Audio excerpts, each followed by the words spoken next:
नमस्कार। आज आपके सामने चैप्टर खुला है वॉइस का। वॉइस इंग्लिश में ये वाक्य वॉइस के टू टाइप्स के हैं, active and passive. Active means वो होता है जो जिसमें सब्जेक्ट एक्टिव होता है और सब्जेक्ट काम करता है, उसको हम एक्टिव वॉइस का सेंटेंस बोलते हैं। और पैसिव वॉइस का वो सेंटेंस होता है जिसके अंदर सब्जेक्ट काम नहीं कर रहा होता और वहाँ पर ऑब्जेक्ट काम कर रहा होता है। या आप ये मान के चलिए कि सब्जेक्ट वहाँ पर एक्टिव न रह करके और वहाँ पर ऑब्जेक्ट जो होता है वो एक्टिव हो जाता है, तो उसको हम कहते हैं पैसिव वॉइस। तो जैसे ये आपको पहला सेंटेंस लिखा हुआ है, I help you. I help you, मैं आपकी मदद करता हूँ, यानी कि इसमें मैं एक्टिव हूँ, मदद करने के लिए मदद कर रहा हूँ, अलाइव हूँ। और वहाँ पर आ रहा है you are helped by me. You are helped by, आपकी मेरे द्वारा मदद हो रही है, वहाँ भी मैं ही एक्टिव हूँ। पर कारण ये है कि यहाँ जो यू है वो सब्जेक्ट है, सब्जेक्टिव है। यहाँ आई सब्जेक्टिव था और यू ऑब्जेक्टिव था। यहाँ यू सब्जेक्टिव बना और मैं यहाँ पर ऑब्जेक्टिव बना। तो कहने का मतलब ये है कि यहाँ पर आपकी हेल्प हो रही है, हेल्प मेरे ही द्वारा हो रही है। आप यहाँ मैं हेल्प कर रहा था और यहाँ आपकी हेल्प हो रही है, आपके न चाहते हुए भी आपकी हेल्प हो रही है। यानी कि आप यहाँ पर ऑब्जेक्टिव थे, सब्जेक्टिव बने हो, लेकिन फिर भी काम से लेस हो, काम से लेस हो, काम तो यही कर रहा है, लेकिन यहाँ सब्जेक्ट किसको दिया जा रहा है, यू को दिया जा रहा है। तो पैसिव उसे ही कहते हैं जहां वो काम नहीं कर रहा है लेकिन फिर भी उसको सब्जेक्टिव केस में रखा जा रहा है, तो हम उसको कहते हैं कि वह पैसिव वॉइस का वाक्य है। जैसे कि दी प्रेजेंट सिंपल का जो सेंटेंस होता है, जैसे ये प्रेजेंट सिंपल का ही है, इसमें V1 और V5 का यूज होता है।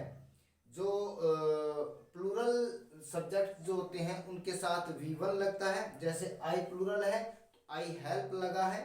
और यहीं पर यदि सिंगुलर होता, ही सी इट होता, तो यहाँ पर हेल्प्स हो जाता। यानी कि ही सी इट एक वचन सब्जेक्ट के साथ हम V5 का यूज करेंगे और V5 मीन्स होता है V1 में एस या एस का जुड़ जाना, V5 कहलाता है। और जहां पर एस या एस नहीं जुड़ा हुआ है वो V1 होता है, यानी बेस फॉर्म वर्ब की बेस फॉर्म वही V1 होती है।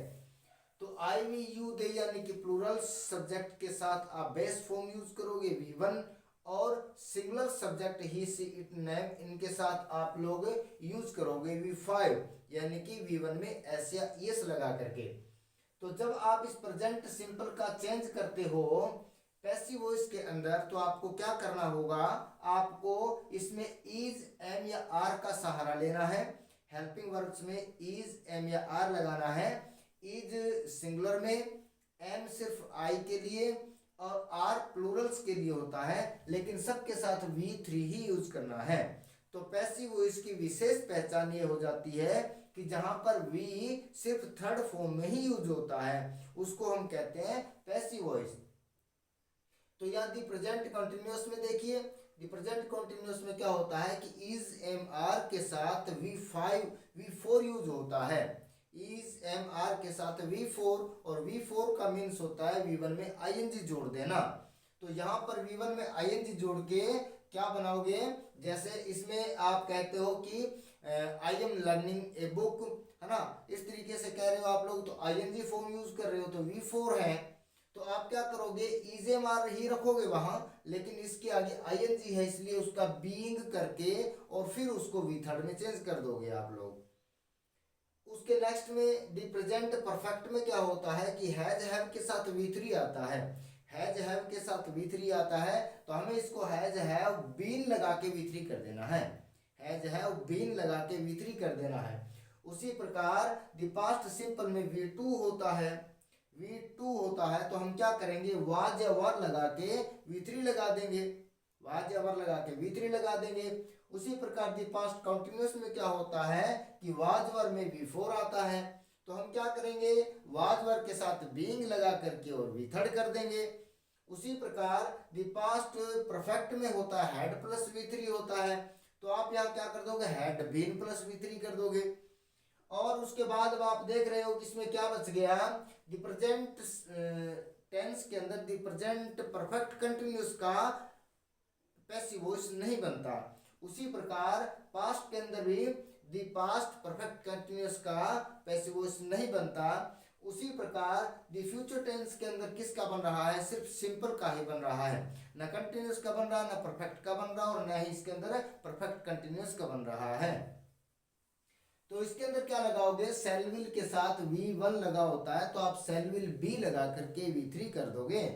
और कैन में मस्ट इनके साथ भी V1 आता है तो आप इसको कैन में मस्ट रहेगा ही, इसके साथ बी लगा करके और V3 कर दोगे। तो मेरे ख्याल से आपको ये एक्टिव वॉइस पैसिव वॉइस का जो कंसेप्ट है वो समझ में आया होगा। यदि आपको इसके बारे में और ज़्यादा जानकारियाँ लेनी है तो आप हमें अपनी समस्याओं के बारे में बता सकते हैं। धन्यवाद।